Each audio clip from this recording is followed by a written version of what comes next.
அவர் என்ன பண்றாரு, நின்னு என்னன்னு கேட்கல. அவர் போயிட்டே இருக்கிறாரு. எதுக்காக? அவர் கேளாதவர் போல போனாருன்னா, அவர் அவன் விசுவாசத்தோட கூப்பிடுறானா, அவன் எவ்ளோ தூரம் சோர்ந்து போகாம அவனுடைய விசுவாசத்துல நிலைத்திருந்து அவன் கூப்பிடுறான் அப்படின்னு பார்ப்பதற்காக தான் இயேசு அமைதியா போயிட்டே இருக்கிறாரு.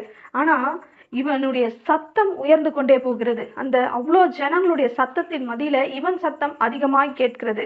உடனே இயேசு என்ன பண்றாரு, போயிட்டே இருந்தவரு நின்னுட்டாரு. அவர் நின்ன உடனே எல்லாரும் நின்னுட்டு என்ன ஆச்சு அப்படின்னு பாக்குறாங்க.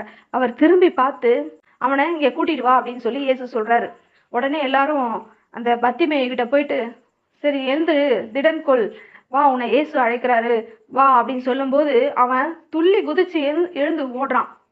அவனுக்குள்ள ஒரு சந்தோஷம். அந்த நாளுக்காக அவன் காத்திருந்தான். அவர்கிட்ட பேசணும்னு அவன் காத்திருந்தான். அவன் ஏதோ ஒரு உதவி கேட்கணும் இயேசுவிடத்துல அப்படின்னு சொல்லி அவன் காத்திருந்தான். அந்த நாளும் அந்த டைமும் அவன் வந்த உடனே அவன் துள்ளி குதித்து இயேசுவிடத்துல ஓடுறான்.